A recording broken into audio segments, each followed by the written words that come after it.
Hello everyone, आज हम data communication and computer network का पेपर स्टार्ट कर रहे हैं।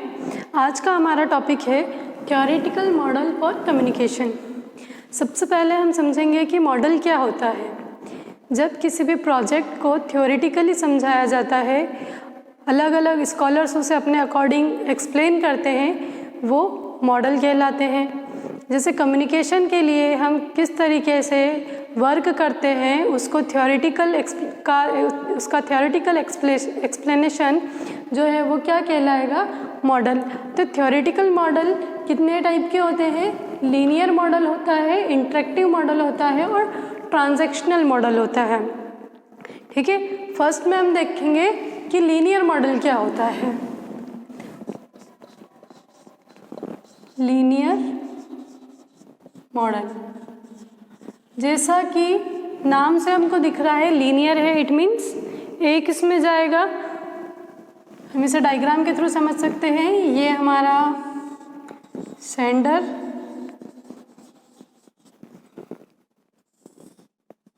ये हमारा चैनल और ये हमारा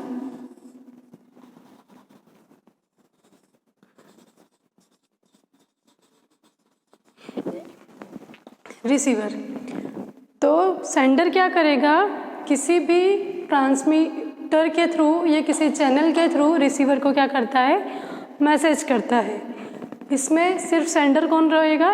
एक ही सेंडर रहेंगे। रिसीवर का काम केवल मैसेज को एक्सेप्ट करना है, वो मैसेज को सेंड नहीं कर सकता। इसीलिए ये क्या कहलाएगा, लीनियर मॉडल। इसको वन वे कम्युनिकेशन भी कह सकते हैं। अब सेकेंड है हमारा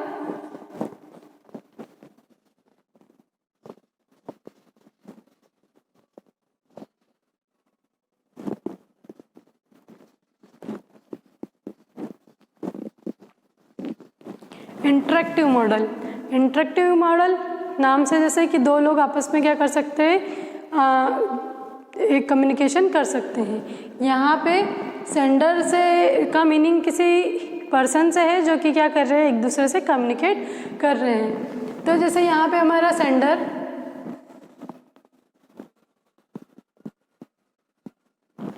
ये एक पर्सन है, ये रिसीवर।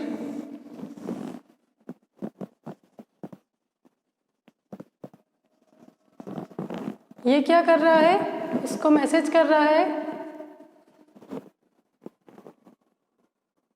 How are you.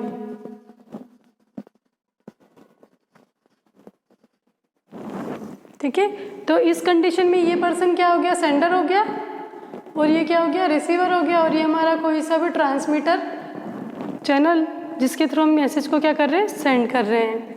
अब जब ये मैसेज रिसीवर के पास जाएगा और रिसीवर इसे रीड करेगा, तो फिर ये क्या करेगा, एक रिप्लाई देगा। तो अब यहाँ पे इस कंडीशन में ये क्या हो गया, ये सेंडर हो गया और ये रिसीवर हो गया। जैसे सेंडर यहाँ पर फर्स्ट ने पूछा था, फर्स्ट पर्सन ने हाउ आर यू, तो रिसीवर इसको रिप्लाई दे रहा है आई एम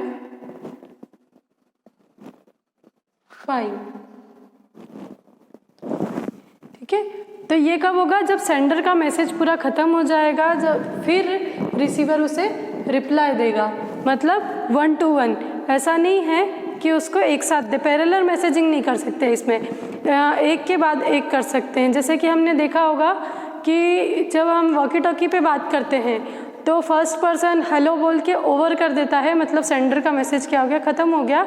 अब जो रिसीवर है वो वहाँ से क्या करेगा, फिर मैसेज करेगा कि हेलो, तो फिर ये सेंडर के पास आएगा। मतलब दोनों पैरेलल कम्युनिकेशन नहीं कर रहे, पहले एक कर रहा है, जब पहले का कम्युनिकेशन मैसेज ख़त्म होता है तो फिर दूसरा क्या करता है, सेंड करता है। तो ये क्या कहलाता है, हमारा इंटरेक्टिव मॉडल।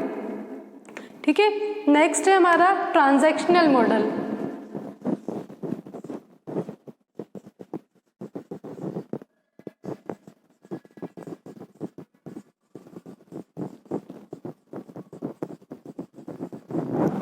ट्रांजैक्शनल मॉडल में जो दो कम्युनिकेशन वाले हैं जैसे कि सेंडर और रिसीवर, उसके बीच में रिलेशनशिप का होना ज़्यादा ज़रूरी है।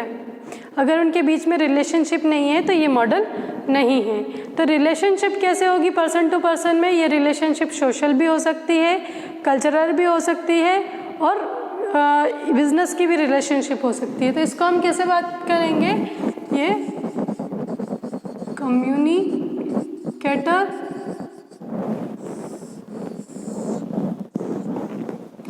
इसके बीच में रिलेशनशिप होगी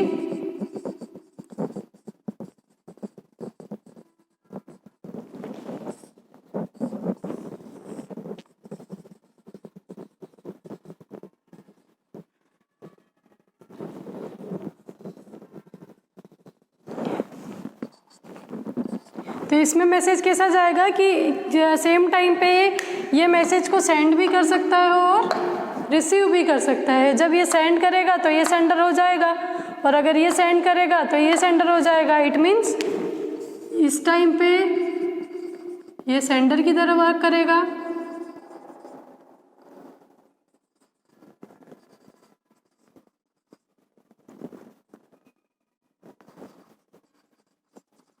ठीक है, ये सेंडर और ये रिसीवर। लेकिन जब ये कम्युनिकेट करेगा तो ये सेंडर और ये रिसीवर हो जाएगा।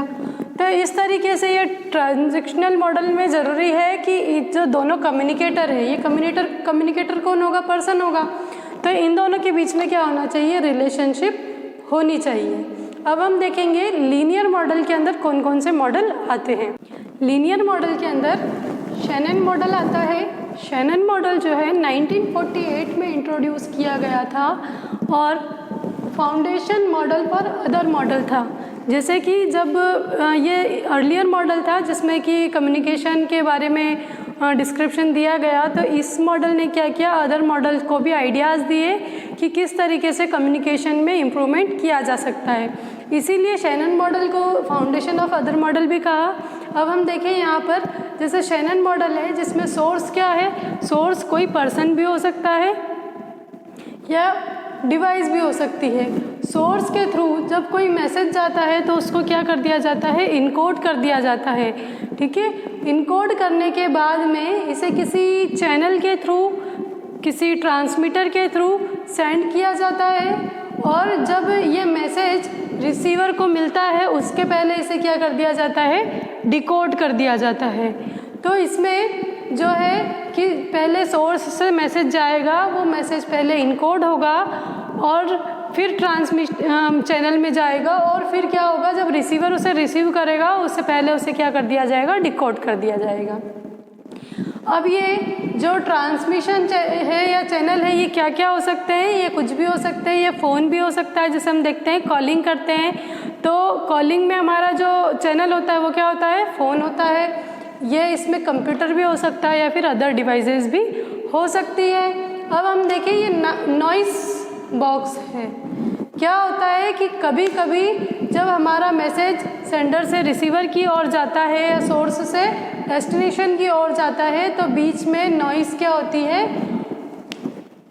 इसमें इंक्लूड हो जाती है। इट मीन्स हमारा मैसेज आ रहा है, वो इनकोड हुआ और ये नॉइस भी इसमें हो गई और ये नॉइस को भी कैरी करते ले जाएगा और रिसीवर तक ले जाएगा। मतलब नॉइस भी क्या हो गई इसमें हमारे मैसेज के साथ में ऐड हो गई। तो फिर ये क्या करता है? प्रॉब्लम क्रिएट करता है। ये ज़रूरी नहीं है कि सब में हो, किसी में होती भी है और किसी में नहीं होता। ये डिपेंड करता है कि हम किस तरीके के कम्युनिकेशन चैनल को यूज़ कर रहे हैं। ठीक है, और जो है इसकी जो हम क्वालिटी बोले हैं वो भी इसके कम्युनिकेशन चैनल पे ही डिपेंड करती है। नेक्स्ट है हमारा बर्लोज मॉडल। बर्लोज मॉडल क्या करता है? ये जो सेंडर और रिसीवर इनके बीच में जो है सबसे ज़्यादा स्ट्रेस देता है रिलेशनशिप पर।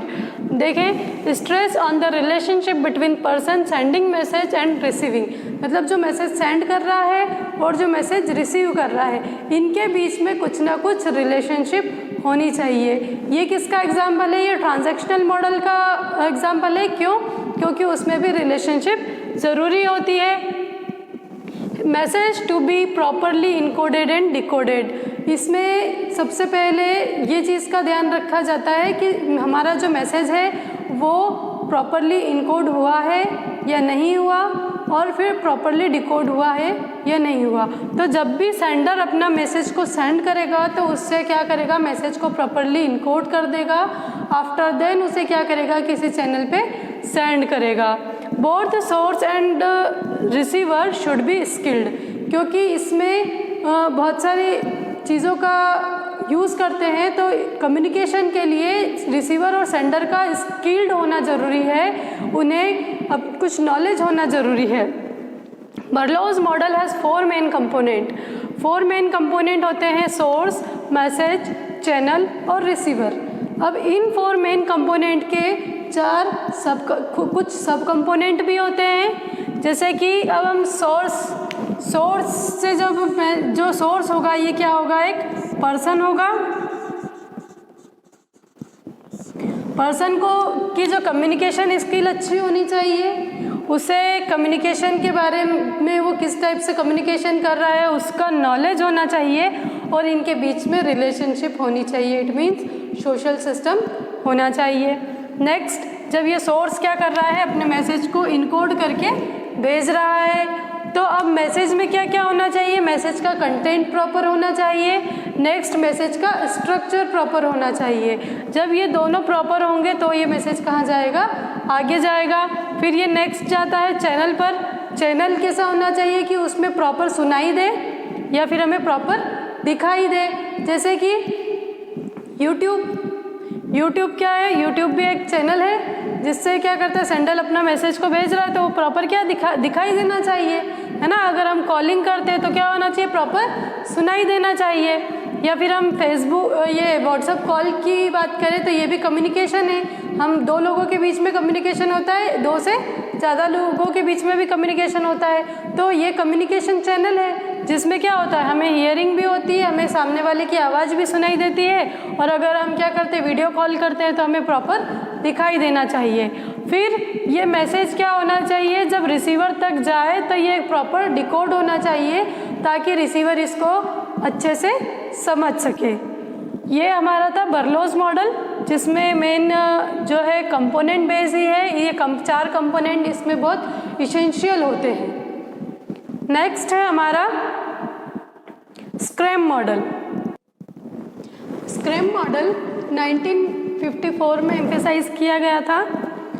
इसमें सेंडर जो है वो इनकोडर का रोल प्ले करता है, और जो रिसीवर है वो किसका रोल प्ले करता है, डिकोडर का।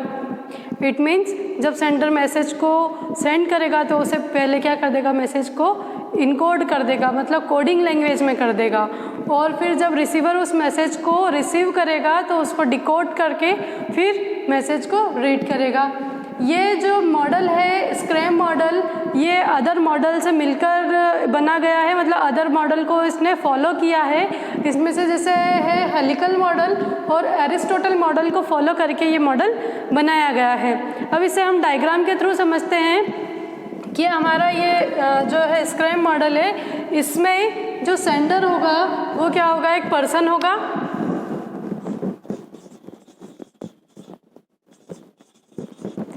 ठीक है। अब इसके पास क्या होना चाहिए कि ये जब मैसेज को सेंड करेगा, मतलब ये सेंडर का रोल प्ले करेगा, तो ये पहले क्या करेगा, मैसेज को इनकोड करेगा, ठीक है, और मैसेज को इनकोड करने के बाद मैसेज को सेंड करेगा, और जो मैसेज को रिसीव करेगा, इट मीन्स रिसीवर, ये क्या करेगा, जो मैसेज आया है उसको डिकोड करेगा। जब ये जो रिसीवर है वो मैसेज को सेंड करेगा तो ये किसका रोल प्ले करेगा, ये सेंडर का रोल प्ले करेगा, और ये वाला पर्सन जो है ये किसका रोल प्ले करेगा, ये रिसीवर का रोल प्ले करेगा। जैसे कि अब अगर इसने मैसेज को रिसीव कर लिया, अब इसको अपनी तरफ से कोई मैसेज भेजना है तो ये सबसे पहले एक मैसेज को लेगा और उस मैसेज को क्या करेगा, फिर ये इनकोडर बन जाएगा, जो मैसेज को क्या करेगा, इनकोड करेगा, फिर सेंड करेगा, और फिर जब ये इस मैसेज को रिसीव करेगा तो ये क्या बन जाएगा, डिकोडर। इट मीन्स इसमें कम्युनिकेशन कैसा होगा, जब कोई मैसेज सेंड करता है तो वो इनकोडर होगा और रिसीव करता है वो डिकोडर होगा, है ना। तो दोनों हो सकता है, मतलब एक पर्सन इनकोडर भी हो सकता है और डिकोडर भी हो सकता है। जैसा कि हमको दिख रहा है ये मॉडल देखने में बहुत ज़्यादा इजी लग रहा है, लेकिन इसमें कम्युनिकेशन जो है वो स्किल पर्सन कर सकता है, क्योंकि इसमें बहुत सारी कॉम्प्लेक्सिटी आती है और कॉम्प्लेक्सिटी आने के कारण ये इतना इजी नहीं होता है, इसमें कम्युनिकेशन करना थोड़ा सा डिफ़िकल्ट हो जाता है।